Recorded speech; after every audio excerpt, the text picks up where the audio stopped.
How are you? It's Brian. Brian. Yep. What is this? Brian, what is this? Ready? What is this? You going for Santa this year?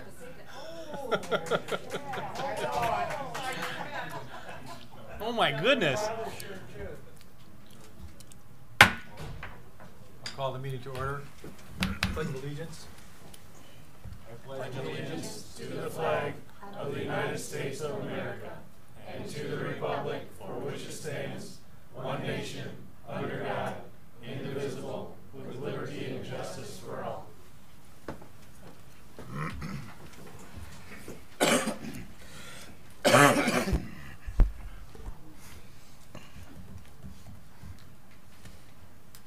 Roll call, please.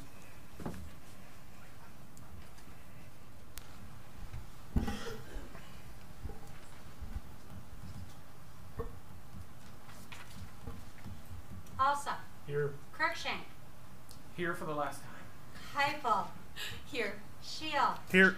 Musgrave. Here. Rankin. Here. McKinney. Here. Take a minute here for presentation of plaques. Mr. Walker, you want this by the flag? I think for photo purposes that would be good. Okay. Suzanne Heifel.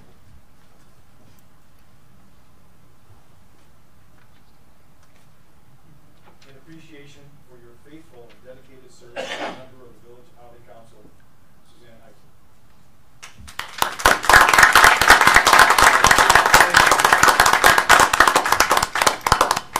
David Cruikshank. Good evening, David. In appreciation for your faithful and dedicated service as a member of the Village of Holly Council, thank you very much.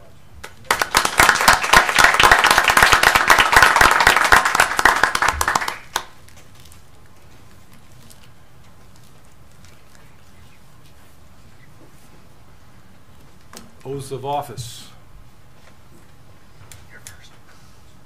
This is, do you swear at us or do we swear at you, Gabby?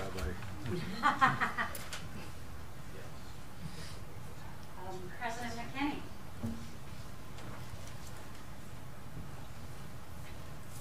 You'll raise your right hand and repeat after me.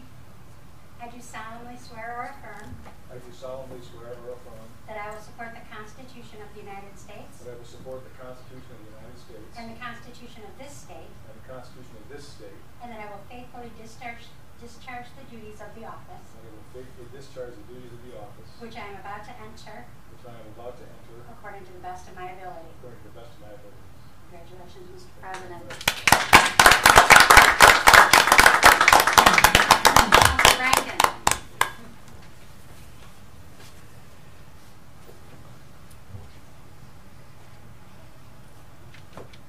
Please raise your right hand.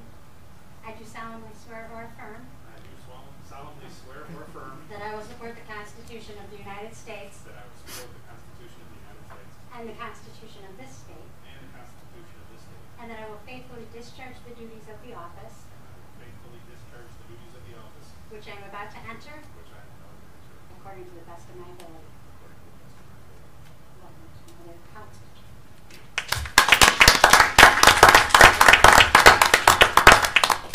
Mr. Kinman.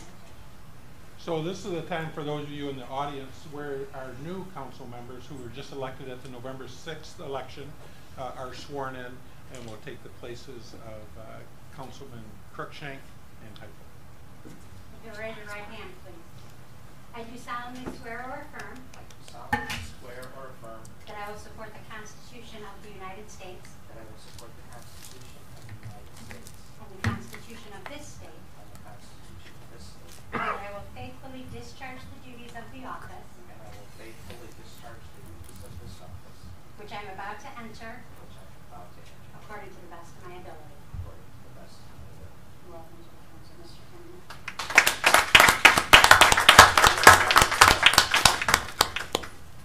Mr. Powers. Please raise your right hand. Repeat it. And repeat after me. I do solemnly swear or affirm I solemnly swear and affirm that I will support the Constitution of the United States that I will support the Constitution of the United States and the Constitution of this state, and the Constitution of this state, and that I will faithfully discharge the duties and I will faithfully discharge the duties of the office which I am about to enter of the office I'm about to enter according to the best of my ability. to the best of my ability. Welcome to Compton. Thank you very much.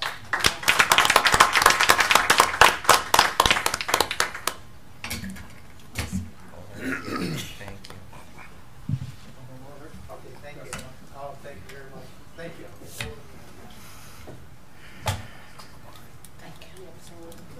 Thank you very much. Enjoyed it very much. Is she, Dave? Thank you very much. Pleasure, Dave. Hey, no, thank you very much. It's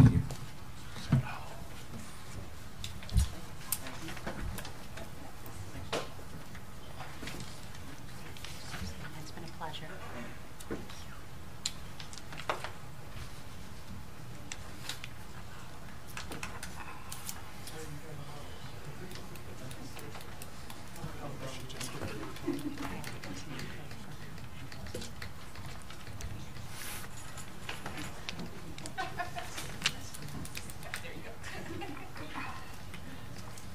Roll call.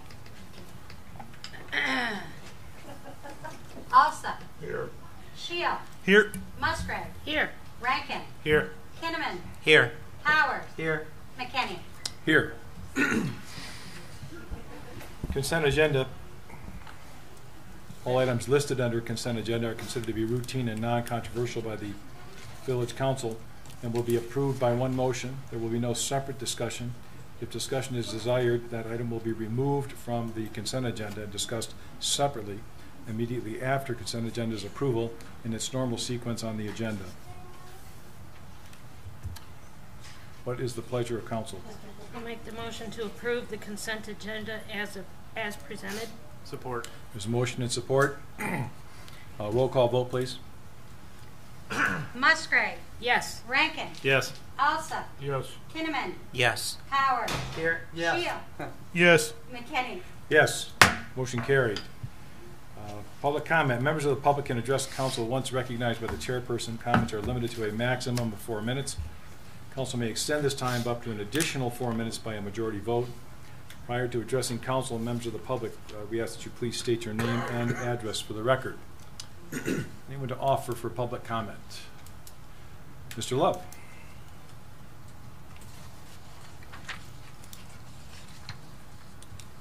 Well, now that the election's over, we can work on solving some problems. I'm glad I don't have to solve them. You're going to have to fix them. The one that concerns me the most is the sale of the parking lot that was done in violation of legal decorum. I own the mill, and it's surrounded by this parking lot. I was never consulted or informed that it was up for sale.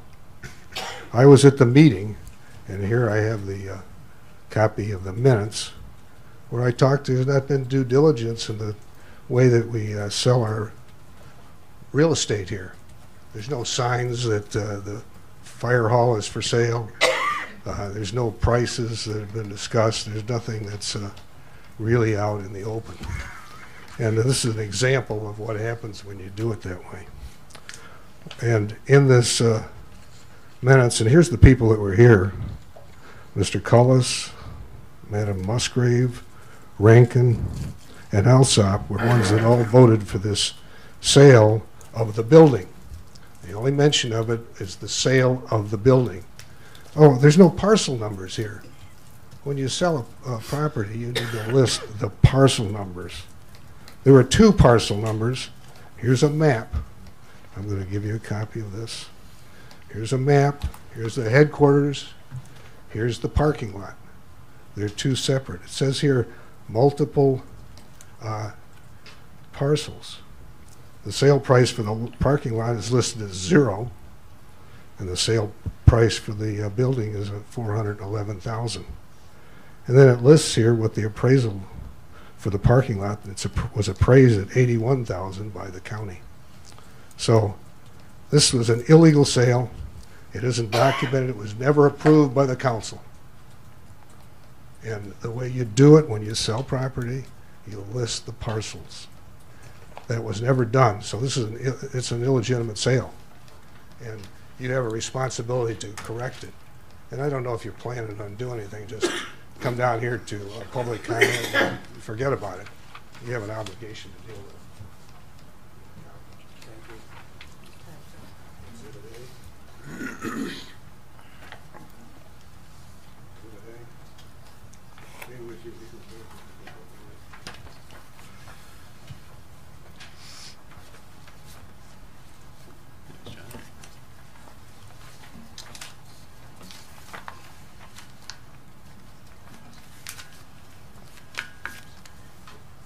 Good luck on that one. Thank you. Thank you, Mr. Love. Any further public comment? Mr. Fenning.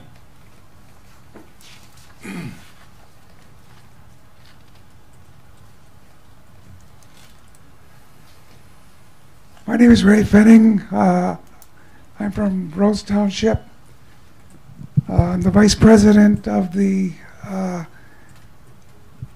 Veterans Resource Center. I'm here to talk about a program that we're just beginning this next Monday. It's called Vet to Vet. We're patterning this event after Tuscola County. As small a population of veterans that they have up there, we have more veterans in Holly than they have in the whole county, in the Holly area. They started this a little over a year ago at their first Vet to Vet, I'll call it a dinner meeting. Dinner. I don't want to call it even call it a meeting. We're going to kick it off. They kicked it off with 8 people. And then it went to 25 the next month, and now they average from 50 to 75. It's open to any veteran and their spouse. It's going to be every 3rd Monday, and we want to inform as many veterans as we can. Our menu this month is chicken, pizza, water, salad, and camaraderie. We're not going to have anybody sign in on purpose. A lot of the veterans are having aversion to signing in. They don't want to be a member of American Legion or a VFW. I found this out a little over 3 years ago when we did a survey for our community center, for our veteran center. 85% of the veterans out there don't want to be members of stuff, and they would probably be reluctant to sign their name. So it's going to be a very friendly place. We're going to come there 45 minutes. We're going to eat, talk. If we know something about some veterans issues that's new, we'll tell them about it, and then we'll open it up for questions. And we hope to make it a very successful thing. So if you know any veterans out there, please invite them. They don't have to bring their spouse. Some of them up there in Tuscola County bring their spouse, and other ones say, not me. So I just wanted to keep everybody informed. I passed out a brochure, flyer. We're putting it out there on all the social media that we know about, and we're hoping that it's a success. Thank you. Thank you, Mr. Fanning. Any further public comment? Mr. Cullis.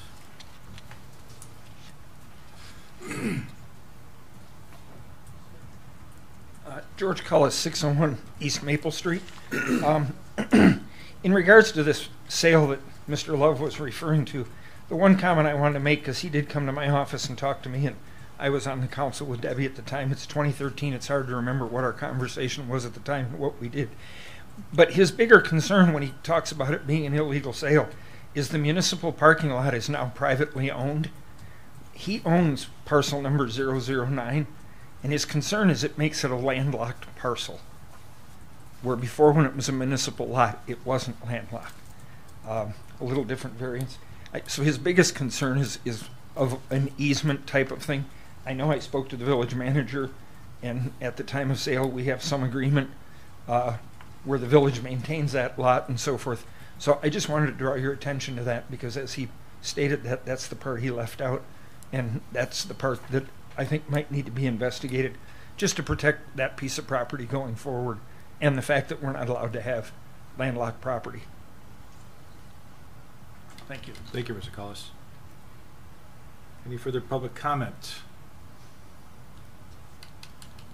Marlo Davidson. Marlo Davidson, 434 Sherwood Court. I probably should add to what George said. It just reminded me. I was involved when John Love bought that, I want to call it barn, the mill.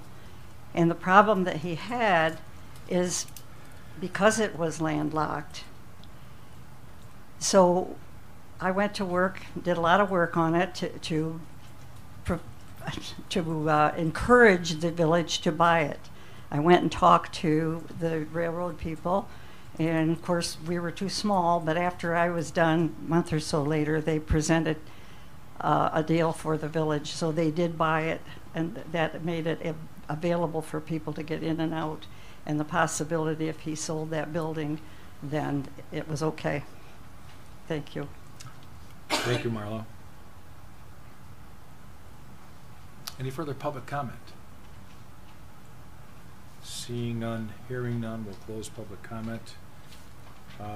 Next is a presentation. Chief McGee, are you? No, the amended one does not have that on it. No, it doesn't. It's been moved to December. It's been moved to December?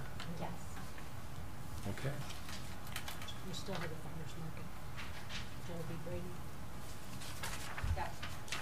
It's going to be rainy. Farmer's Market. Aye.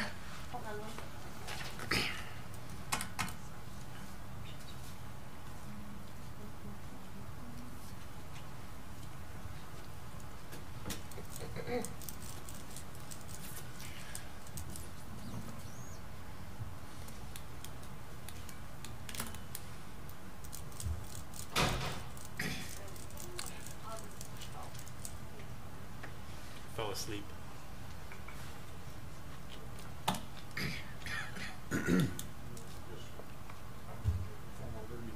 Yeah, I can just press the button on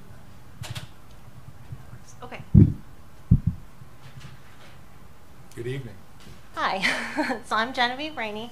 I'm here to talk about the farmers market. I'm the owner of the farmers market, and my husband Eric Gamble and I run it. So here is my contact information, just so that is on record. So these are the days that we had the market this year. So the 2 October days, October 7th and 14th, were added because some of the vendors were interested in having additional days. You can see on my little graph there that we plan on having 23 days next year. So we'll expand the market by 6 more weeks, basically. And that was, again, by vendor input.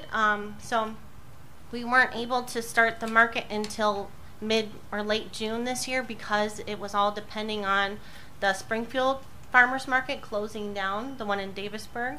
And then at that time we needed that period in order to get things running. This year, some of the vendors expressed interest in starting in May. They're going to have potted herbs, potted plants, and they're going to start having some produce out then. Our produce vendors have hoop houses, so they're able to get that produce earlier and have it later into the season. So here is where we're talking about the number of vendors that we had throughout the season. So you can see that we started with only 3 vendors, and that included myself as a vendor. So really there was 2 vendors. And we steadily have grown to, our average is 8 vendors per day, and obviously, we plan on growing that as much as we can while still staying with our principles. So we don't allow any manufactured goods or any resellers. So that really helps keep our market centered on the local population and on local craftspeople and farmers. Oh, and we did have a little bump in early September because of holidays. So that's, you can see in the graph, one of the high points. So the number of unique vendors that we had was 24. 9 vendors was our average number per day. 71% of the vendors came more than once. So that tells us about the quality of the market, the fact that we can bring people out, that the vendors want to be able to return. And the average vendor was there for 5 weeks or 5 days. And 58% of the vendors were a produce or a food product, so that includes baked goods, salsa, things of that nature, and 42% of the vendors were arts and crafts.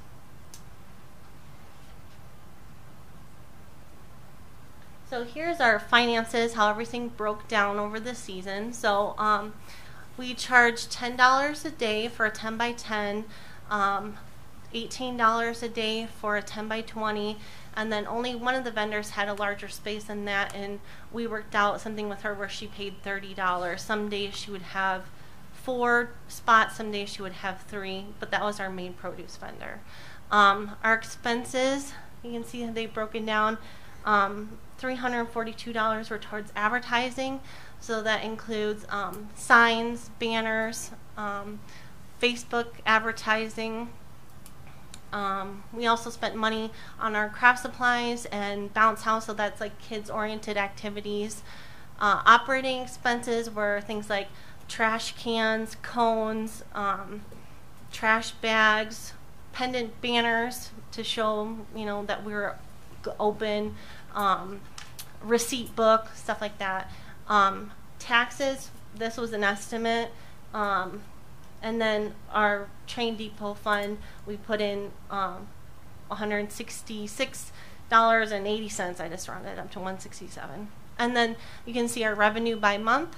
So obviously June we only had, I think, one market that month, so it was an odd month. And then in October we also did a free day for the vendors. So our last day in October, it was free for any of the vendors to come. Oh, and I also want to say the profit there, the 582, that none of the expenses include our time. So that is basically what we paid ourselves. We were there every single Sunday at 8:30 setting up, helping the vendors. And I think every Sunday but 2, we were there for the entire day until 2:30 or 3 o'clock, talking with vendors, helping them with problems, and then we also helped break down afterwards. So these are kind of some of the future plans that I would like for 2019. So like I said, we're going to increase our market days from 17 to 23. Our big thing that I'm going to look into this winter is getting SNAP or EBT, food stamps, whatever you want to call it, accepted at the market. So the USDA funds this through a grant. Basically, there's a central table that will have a mobile device, and you have just like a regular card reader, because food stamps are just on like a credit card now, or a debit card kind of thing. So we'll just swipe them, and then we'll give out tokens to the people that are using SNAP, and then they use those tokens at the various vendors for food or food products, and then we'll reimburse them. So that's kind of how it will work. I've already added us to the USDA's Farmers Market Directory, and then we're just waiting for the application for next year to come out. And it's the federal government, so it takes a while for that kind of stuff. There's a lot of paperwork to go through. We would also like to increase our theme days or special events for next year. So that's just something that we like to think about. In 2020, what we would like to do is obtain nonprofit status or become part of the village government. The benefits to this are that you can apply for and receive a lot more grants than you can as a private organization. So one example is the Double Up Food Bucks grant. So that's funded through a nonprofit where you apply as another nonprofit or as a governmental organization, and they will actually pay the market the difference so that people that use food stamps or SNAP can get 2 times their dollar's worth. So you take their food stamp card and swipe it for $10, well, they get $20 in tokens that they're allowed to use. And then you record this, and then you submit that information to a nonprofit organization, and they'll pay you as a grant that difference. So, but you have to be nonprofit or governmental organization to get that. So that is one of the things that we would like to do in the future. And another thing that I think would be interesting would be having a community garden or a demonstration hoop house in the Crapo Park area. So that's just another thing that I would be interested in doing in the future. Okay. And like I said, I would like to thank Katie and Jerry for all their help. They were really just let me do what I wanted to do, basically. I presented them a plan. They said it was a good plan, and I was able to really run with it, and that's how everything came together so quickly. The Parks Commission has been really helpful, and they also talked with the DPW and got our banner hung up for free, which was great. So that we really appreciated that, and obviously all of our vendors and patrons. Yeah. Anyone have any questions? Questions of Ms. Rainey? When you talked about a community garden at Crapo, are you set on that as a location? Because I know in the Parks Commission we had talked about the possibility of creating one at Cyclone. Not necessarily set on that location. I just thought it would be convenient if we were going to have like a special event day with the market where we could take the kids to that. But I know that Crapo is really shaded, so that could be another issue with having it there versus Cyclone, which is, obviously open. Sunny, more suitable to a garden environment. And it's not that far away. I just right, wondered yeah, you could walk down there or whatever. I didn't know if you were planning on using that garden as a source of some of the products at the market, and it needed to be right there, or no, it would be more like like a kid's garden. That's what my idea was. Like I went up to this year, I went up to Edible Flint and toured some of the gardens that they had there, and they have quite a few examples of like a kid's garden. So just something that kids can get interested in. Like I know my son, wasn't really interested in vegetables until he could pick them out of the garden, and then he was eating raw broccoli and raw carrots and peas and everything because he could see it was coming out of the garden, and then it was interesting, and so that's my idea behind the community or demonstration garden.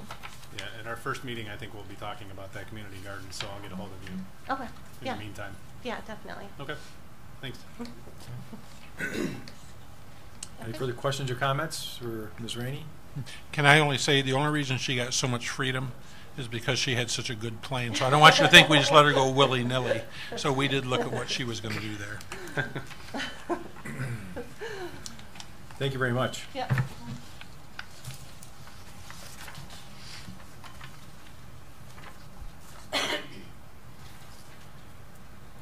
There being no old business, we'll move on to new business. Item 1, consideration of the approval of Resolution 2018-038 to adopt a local pavement warranty program. Yes, thank you. So I'll do the introduction on this. If you have any specific questions, Director Clausen will answer those. It's in his area of expertise. New business items 1 and 2, both of those are related items, but we'll handle them separately because they are separate resolutions. The Michigan Legislature, pursuant to MCL 247.663, approved a requirement for all 533 cities and villages in the state of Michigan in regards to road work that is being done. The first resolution that you have in front of you under New Business 1, that's 2018-038, meets part of the requirement of the Michigan Legislature in that the village is asking council to approve this resolution, which would have us adopt a local agency pavement warranty program. The guidelines for this program was developed by the Michigan Department of Transportation in 2018. And so these are the same requirements that would be valid for all municipalities, cities and villages across the state. And so that's just step one. And you can read in the resolution in the third paragraph down, it really talks about what this policy would deal with. And so really it's just boilerplate requirements for materials that are used, for warranty bond forms and contract forms. And so unless you have any additional questions for Director Clausen, we would ask for approval of this resolution. I'll make the motion that we adopt Resolution 2018-038 for a local pavement warranty program. So moved. We have a motion and support. Any further comments or questions? Is that you, Ryan? Yep. That was Chris? I do have one. No, that was Yes. Ryan. Yeah, I just had a question. Mr. Rankin. Is this basically just requiring us to, well, making us require a warranty from somebody who does road work in the village? It's any project over $2 million. Right. So I guess my main question is, who's responsible for the warranty? Are we requiring them to give us a warranty? yes, they're Okay. required to put up a warranty bond. It's similar to Okay. a performance bond or something like that. I just wanted to make sure that we weren't being the ones behind the warranty. No, if we Like, we follow weren't all the guaranteeing steps, the then the warranty. contractor would be responsible for their work. Okay, so it's just requiring a warranty for jobs over $2 million. Yes. Okay, I'm good. It's more or less a standardized format for all municipalities for public projects. Correct. It's probably something that should have been done decades ago. Any further I'm done. Any further comments or I'm questions? finished. Any further comments or questions? Hearing none, roll call, please. Alsop. Yes. Kinnaman. Yes. Powers. Yes. Shield. Yes. Musgrave. Yes. Rankin. Yes. McKinney. Yes, motion carried. Item 2 on new business, consideration of the approval of Resolution 2018-039 to implement a local pavement warranty program. So this deals with that subject that we just talked about. So first we adopted the policy. This resolution 2018-039 says that we will implement it for any projects $2 million or more. Make the motion that we adopt Resolution 2018-039 to implement the local pavement warranty program. Again, so moved. There's motion and support. Any further comments or questions? Hearing none, roll call vote, please. Kinnaman. Yes. Powers. Yes. Shield. Yes. Musgrave. Yes. Rankin. Yes. Alsop. Yes. McKinney. Yes, motion carried. Item 3 under new business, consideration of the approval of Resolution 2018-40 to authorize the submission of the 2019 CDBG application to Oakland County Community Development and Home Improvement. This is our yearly application to CDGB. Our estimated amount this year, unfortunately, is low enough that we might only be able to have one public service. But it's really close, so I'm hoping that we'll be able to get 2 squeezed in. So when you select your public service, I do need a first choice and a second choice. The county requirement for CDGB only allows public services to be 30% of our total. And every public service, the minimum contract is $3,500, which is why I'm limited to possibly only one. I'm hoping for 2. It's only like $44 short. So I'll beg and plead and see if I can get 2. We've received approximately, the estimate for this year is $23,220. It's only an estimate. It could go up a little, but it could go down a little. But I'm hoping 30% is $6,966, which leaves me one public service of $3,500 and one public service of $3,466. So I'm really close. I'm gonna beg, but I do need a choice of first and second in case they only allow me one. How do we render those choices? The 4 choices that presented and sent in paperwork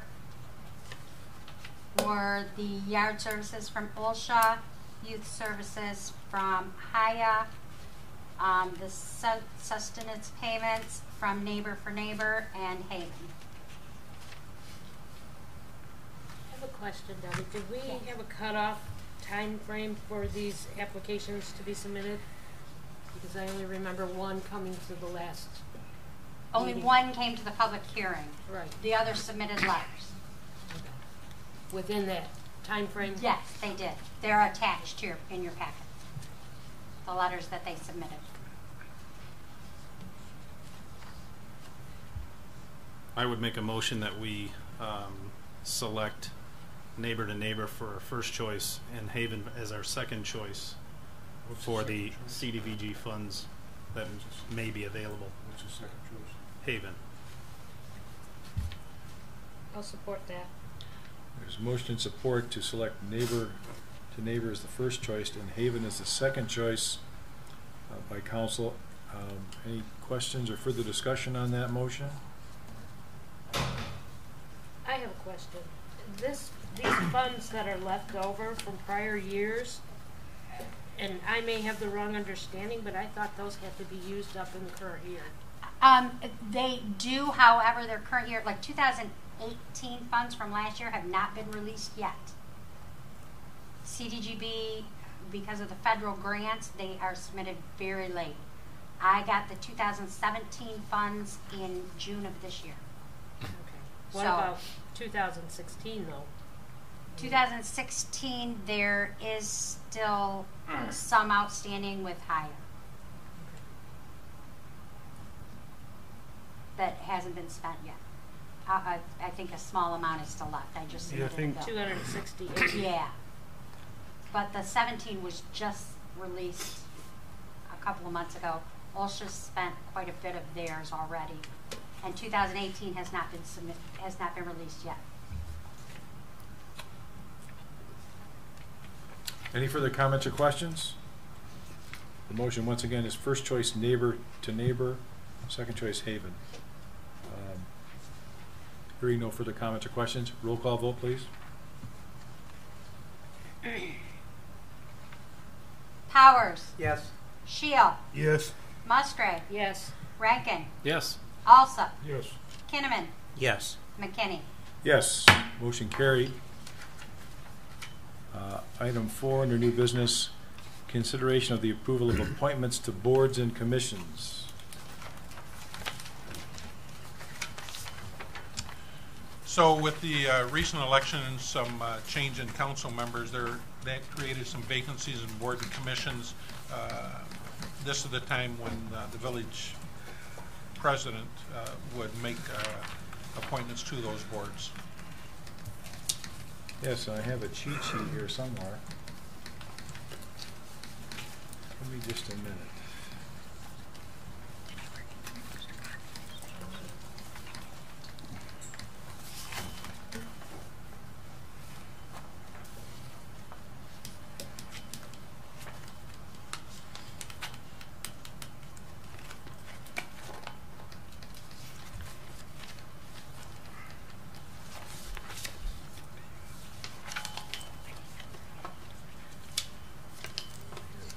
Here it is.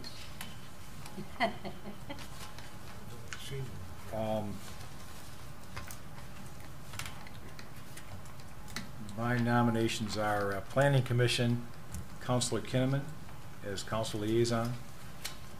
Personnel Committee, Councilor Kinnaman. Public Safety, Councilor Kinnaman and Councilor Powers. Community Development, Councilor Kinnaman and Councilor Powers. Charter and Ordinance, Councilor Kinnaman and Councilor Powers. Carl Richter Center, appoint Councilor Powers. Building and Grounds, appoint Councilor Powers. Now, we're filling slots that were vacated, so that's why we're using new team members. to fill those slots. Ethics, appoint Counselor Kinnaman. SEMCOG, appoint Counselor Kinnaman. The Zoning Board of Appeals has a vacancy, and we have a council liaison, Mr. Alsop. Mr. Kinnaman can't serve because you can't have more than one council member on the Planning Commission. So No, zoning board. Zoning Board of Appeals, I'm sorry. Zoning Board of Appeals. Thank you, Mr. Alsop. And I'm on the grounds and building here too, Tom. See, Yeah. I was on there. You are. I was staying. Yeah, you're on the Zoning Board. You're staying. I'm what I'm offering for the new member of the Zoning Board of Appeals is Nicole Edwards. And I think that completes my list. I will have a typed copy for all of you for the next meeting. I have a question. I'm currently serving on Parks. Would I have to step down from Parks at this point in time? No, I think your term continues on Parks. You can remain on Parks if you want to. You just are not the council liaison, but you can remain on the board. Okay, thank you. Awesome. Yep, from what I understood, the ZBA is the only board or commission that you may not have two council people on. Correct. Under the Correct. Zoning Enabling Act, that's the one that Right. restricts a council member to one member for that. So that's why that's Position. the only So one I'm, that's a concern. essentially staying where I'm at then on historic and Aya. Yes. We need one more on personnel. Personnel, we have Thomas McKinney, Deborah Musgrave, and Kinnaman.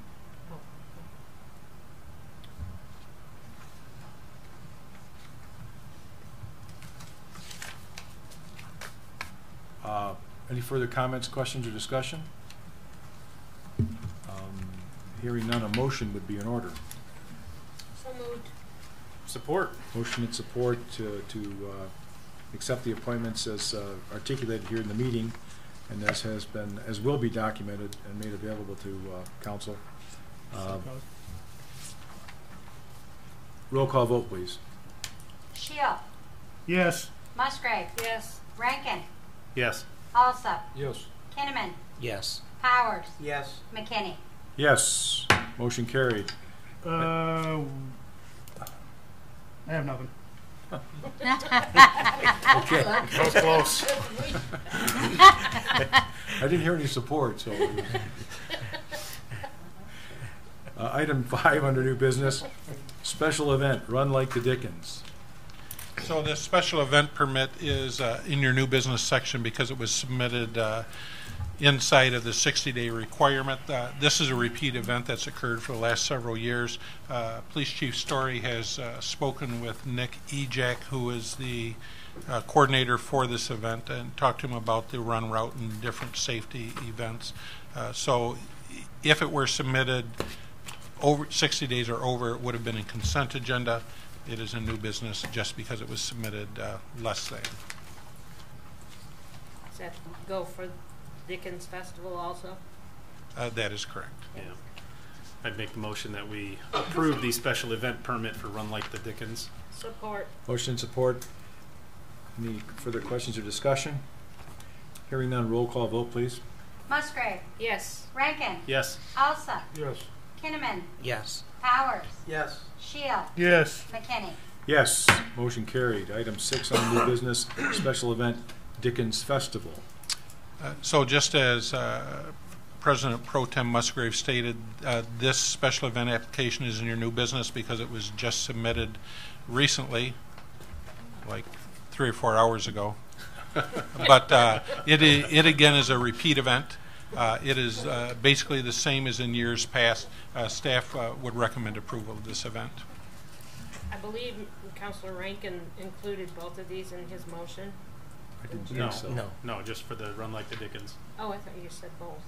You Yeah, I said thought I heard. these. I thought I heard He these asked or about both. I thought I heard both in the motion. Or these. You said these. You said these. Somebody roll the tape back. Come on. Semantics. Instant replay. Okay, We I'll make can't- the motion. Just to that be we- safe, do it vote on it again. Make the motion that we approve the special event for Dickens Festival again. Support. Motion and support. I think that's the prudent thing to do. Any further discussion? Hearing none, roll call vote, please. Alsop. Yes. Kinnaman. Yes. Powers. Yes. Shield. Yes. Musgrave. Yes. Rankin. Yes. McKinney. Yes. Those are two great events. They go right past my house. Public comment. Members of the public can address council once recognized by the chairperson. Comments are limited to a maximum of 4 minutes. Council may extend this time up to an additional 4 minutes by a majority vote. Prior to addressing council, we ask that members of the public state their name and address for the record. Mr. Love. Oh.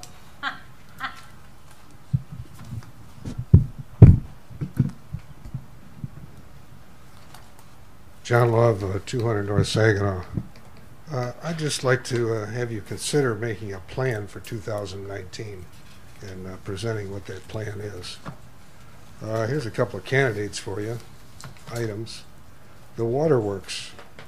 We spent $25,000, or authorized $25,000 for this partial demolishing the building. It's an eyesore, looks worse, and you guys are really insistent on good plans, so I appreciate you coming up with a worthwhile, meritorious plan to present on that. And street flowers or fixing up the street was the first priority, but we got the bike lane, so I'd like to see some follow-up on that. Real estate sales. I gave you one example of mismanaged sales. I don't know what the status is of the water tower and this fire hall, what the prices are. There's no sign there. There's no way of marketing it, so you can generate interest from people that go buy it. I talked to one individual that they were interested in it, but didn't know what the price was or what's involved, and it could make it a better operation for the whole village. I don't know what these new meeting dates are. I don't know. You'll have a schedule for the new meeting dates at some point. I guess I don't know. It's going to be the same one in December. Also, we're real interested in eyesores. I have an eyesore that I've mentioned before, right across from my property at the mill on the railroad. This fire department smokehouse. Anybody that comes to town, you look at the eyesore. Oh well, that's up to the standards that we wanted to have for the waterworks. But there it is. So maybe you can work on a few of these items. Appreciate your consideration to move ahead on these. Thank you, Mr. Love. Any further public comment? Mr. Cullis.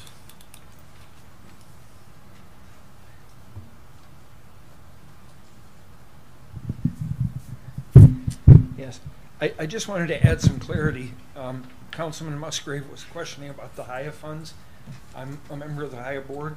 One of the problems are the CDBG funds are really complicated as to how you can use them, how you have to put the invoices in. One of the problems HIA is having right now is in the verbiage.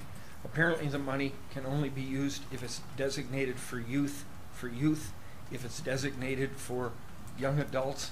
Is that the correct definition, Jerry?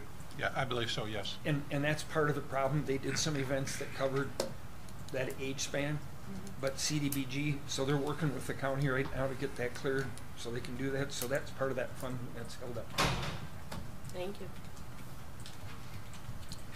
Any further public comment? Yes. Katie Hughes.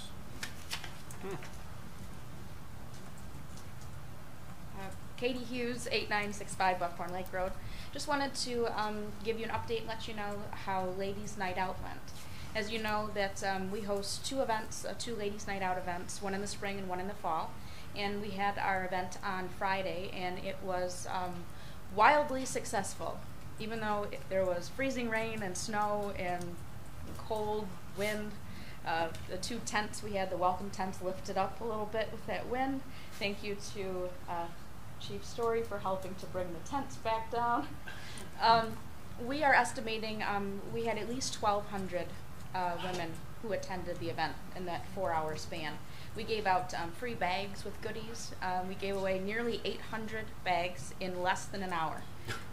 So that was pretty quick. The shop owners seemed to have a good night. There was a lot of positive energy, a lot of people in our community, a lot of them that had never been to our community before. So I would say that we really rolled out the red carpet and put our best foot forward. I just wanted to thank both the police and also DPW too for doing a lot of extra work to get the downtown looking great for the event itself. So just wanted to share that good news. A little anecdotal story, as I had overheard some folks. It seems like during Ladies' Night Out, about half of the people who attend are local women, and they play tour guide for a friend of theirs who's not from Holly. So come to my town and let me show you what a great event we have. And so just in overhearing, oh, this is the store I was telling you about. Oh, you should go in the basement of this one, they have extra stuff. Oh, you're going to love this store. And so just overhearing that, they're playing tour guide, which is kind of neat to watch. And one of the comments that I heard, one woman had told her friend, we do this twice a year. We have this in fall. You should come back in spring. And she said, and she was from quite a ways away. She said, spring? No, I'm coming back next weekend. And she said, let's do this again, but let's spend the whole day here. We'll shop, we'll eat, we'll drink, we'll just spend so that when it's not as crowded, we'll have lots more time to spend really looking at everything and doing our Christmas shopping. So that's one of the reasons why we have that event, is the sales that night are great, but it's more of an open house for our community to say, don't we have this great downtown, and don't you want to come back? And in listening to the folks that attended, that's exactly their intentions. So I would expect to see our downtown full of shoppers, and not just from Holly, but from lots of other towns too, and some of them that did get their first taste of the community during Ladies' Night Out. So on that aspect, Shop Small Saturday is coming up, November 24th. So Oakland County does their own Shop Text Win. That's something that you can enter. If you make a purchase that day, you can text your receipt in and enter for a chance to win a big prize. Last year, the $5,000 winner purchased at Pigeon in the Parlor. So kind of neat that out of all of Oakland County, the big winner was from the Village of Holly and purchased there. Nice. So look for more things coming both from the Chamber of Commerce and the DDA about Shop Small Saturday. Thanks. Thank you. Thank you very much. And thank you, Katie, for a hard job, good work, and everything else. We had a blast. Good, I'm so glad. Any further public comment? Seeing none, hearing none. Reports, Mr. Walker. Just real briefly to continue on with Katie's comments about the downtown and what a great time they had on Friday night. That also was the unveiling of our bollard program. As you will recall, we talked about this for several months of getting rid of the construction barricades and installing the bollards, which is just a much more presentable look for a downtown like ours. One issue that we had with them that we will resolve is the amount of time that we left them in, because it made the appearance that the Battle Alley was closing permanently, and so I did field a few phone calls about that, just in case you did not know. But we're going to conduct meetings with the downtown business owners that have shops along Battle Alley and talk about problems and opportunities as well. So it's really easy to point out what's bad or what's wrong. It's much more positive to look for the good things that are occurring and the positives that can happen. And so we're going to be a little proactive on that before we get into the spring event and wedding season. We will come up with a solution for those. But the bollards themselves, coupled with the overhead lights on Battle Alley, really has transformed that whole section, and we received probably over 100 positive comments on that whole area that's shaping up. And so we look for that same type of development and improvements to occur. Another project that just finished up this past weekend was the repaving of Alley Street. And so you might think, well, what's the importance of repaving Alley Street? Because it's behind the buildings and few people see them. Well, really, there's really more people that see it than you know. And one of the major problems along Alley Street was you had all the downspouts from the buildings that were just going out onto the road itself and across, create trip hazards. Also deteriorates the ground around the pavement and the pavement itself. And both storm sewers back there needed to be replaced. So as part of this paving program, Director Clausen worked with the contractor and had both storm sewers rebuilt, but more importantly, all of the storm gutters coming from the buildings were tied into the underground system, which not only protects the road that we just rehabilitated, but also protects the buildings so you don't have that water going against the foundations.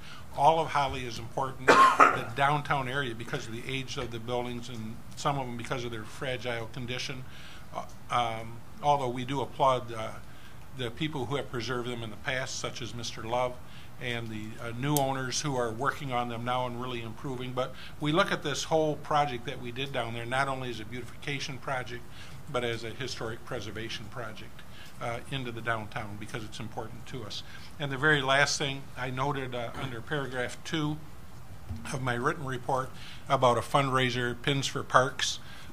And so the parks, as they get going after the first of the year, they have a very aggressive agenda. And I think they did a great job last year. I think we're going to see even more work this year. This Pins for Park is an important aspect. In case you were, well, in case you've seen the flyer, maybe you haven't yet because we just completed it today, there's a spot on there for a special guest bowler on each of the teams that will be competing as the 5th bowler. I'm looking at 7 special guest bowlers right now. So if you don't want to embarrass yourself, a little practice probably would be in order. Thank you. Thank you, Mr. Walker. Clerk Treasurer Bigger. Nothing really to add to my written report. I was going to thank Councilor Kirkshank and Councilor Eichel for really a great working relationship while they're here, but I see they already left. So. I guess my written report is enough. There you go. They're probably watching from home. Boards and commissions, Mr. Shield. Historic didn't meet. Haya met. I got a kind of a short one for Haya. Caseworker, Haya's caseworker services has serviced 67 students and their families since January of this year, and 5 new referrals came in on the 1st of November. On November 1st. That is an average of 6 per month. Haya is truly being used throughout the Holly area. Schools, elections will be taking place for election of officers for Haya on December 6th. Jacobson Quinn Toy Project will be coming up or is underway for December. My brain's acting up again. Jacobson Quinn Toy Project is underway. Haya is collecting new toys, wrapping paper, tape, tags through December 7th. Haya will once again be using the former media center here at the Carl Richter campus for the toy project. That's it. Thank you. Mr. Rankin. Parks hasn't had a meeting since our last council meeting, but a few of us did get together. We kind of went over the good and bad of Halloween and put together a list of do's and don'ts for next year. So we'll improve upon it and look forward to Halloween again next year. And that's about it. Give away more hot dogs. More donuts. Yeah, donuts. Yeah, we need more donuts. We ran out. 1,500. We went through 700 donuts and it couldn't have been 40 minutes. 50 gallons of cider. I think there were 3 left over, and we sold them to somebody, to people who were at the get together for $5 a piece, just so we wouldn't have to return them. Thank you, Mr. Rankin. Mr. Elsop. Missed the zoning board meeting. I'll have to talk to Katie Hughes. As you can hear us all coughing and choking, I was too ill to come. You need a doctor. Anything happen on that meeting, Katie? About the chicken? That was, it was removed from, they've rescinded their.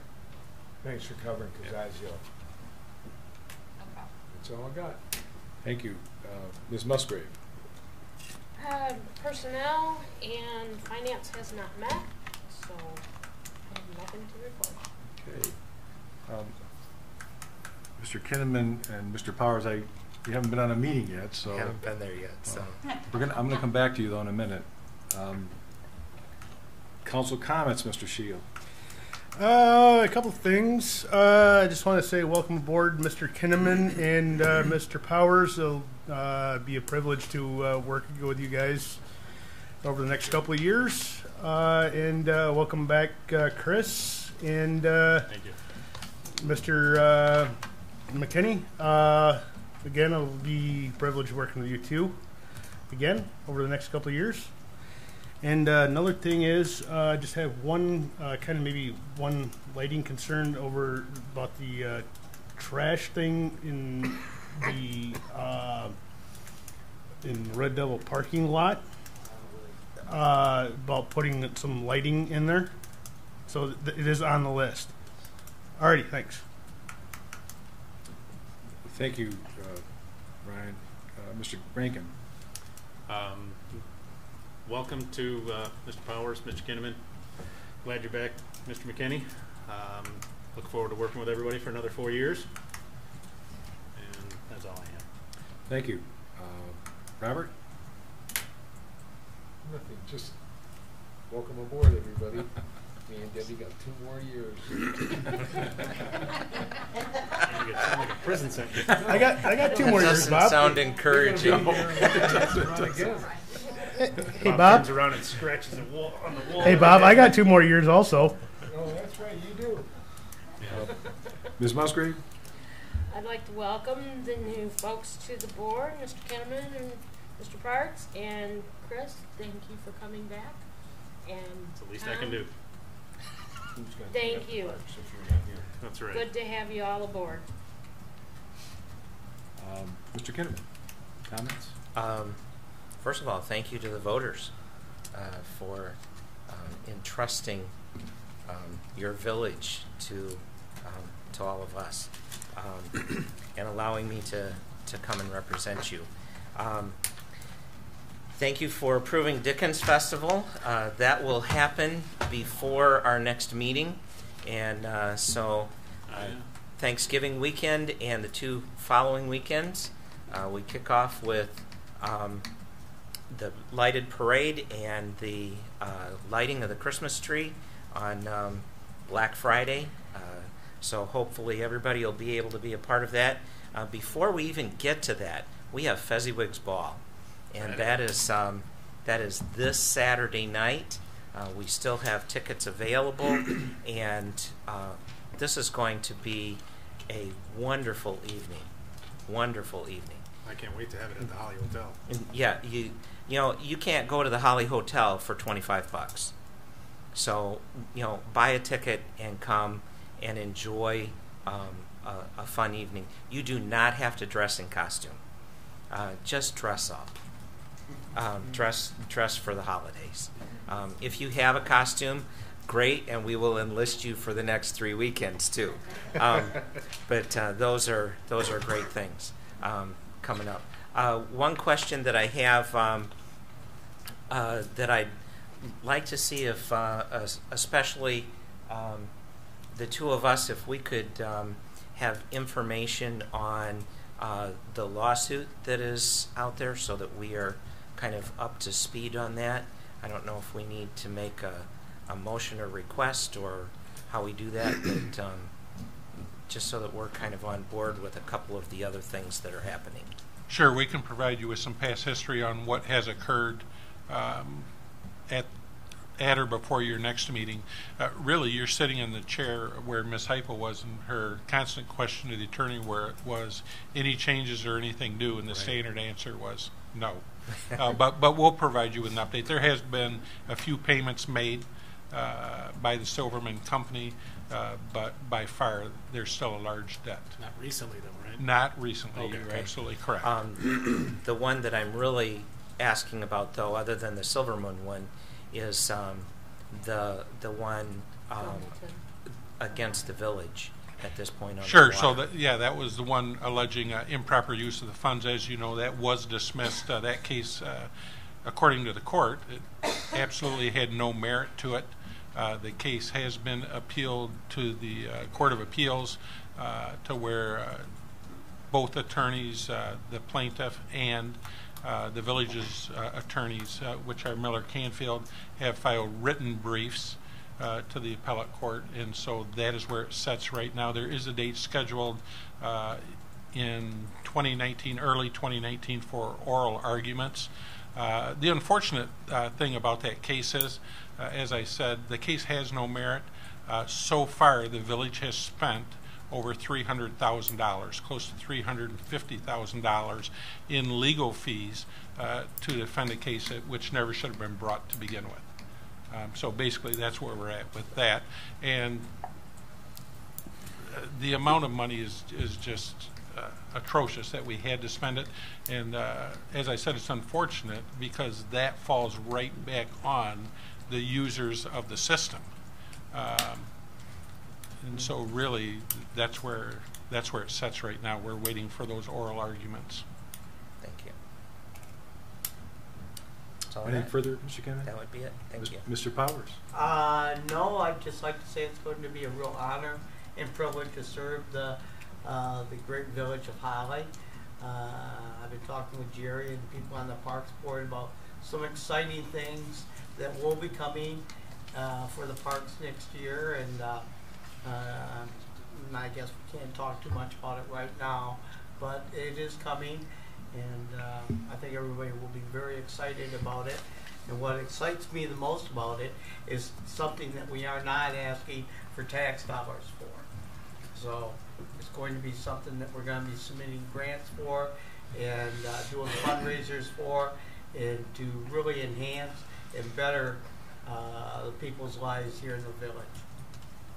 And once again, I'm very thankful to win my election and thankful to be serving the village. Thank you, Rick. I too want to thank those who came out to vote, and I look forward to working with this council and this administration going forward. I'm optimistic. Sounds like a good team, a lot of energy. You're out of order, Marlo, but go ahead. Chair's privilege, go ahead. Yes, on the public comment. PS on the public comment, okay. Marlo Davidson, 434 Sherwood Court. On the Friday after Thanksgiving is the tree lighting ceremony, and Dickens opens with the community sing. They always forget that. I'm sorry. 6 Yes. o'clock at the Presbyterian Church. We sing carols from 6 to 7, and 7 to 7:30 we have refreshments, and then we join the parade as it comes by the church headed for the tree. Hope to see everybody come sing with us. Thank you, Marlo. Not everyone has your voice, though, so. Yes, Mr. Cully. Just as the president of the Chamber of Commerce, I didn't want to rain on Mr. Kinman's parade. I was hoping he was going to say it. We are taking nominations for Citizen of the Year, Family of the Year, Business of the Year, and Organization of the Year. They can be dropped off at the village office, the Chamber of Commerce. And I was hoping you were going to say that, but I know you had a lot on your plate. Yep. So I just wanted to bring that up because we're looking for those nominations. Thank you. Anything further from council members? I have a question. Yes, Ms. Musgrave. Do we need to establish new chair people for each of these committees since there's new folks on there, or? I thought we did that probably do that at the first meeting of each of those committees. Right, but I'm saying, do we need to schedule? Last year, or last time, we scheduled meetings and then established the chairperson. So Do you mean do we need to do a special, a meeting just to establish a chair? I don't think we've done. We haven't done it in the past. There's nothing to say we can't do it. I don't think. Well, we always had something come up. That's why we did it. So I mean, I don't know, I'm asking, do we I need believe to? the bylaws say that the first meeting of the year, they establish a chairperson at the first meeting. So typically, that would be when you had an event that Right, came so- up, a reason for a meeting. Okay. That will All be right. your first meeting. All right, I couldn't remember. Anything further? If there's no objection, the meeting is adjourned. We're adjourned. 8:10. Thank you. Thank you, Jack.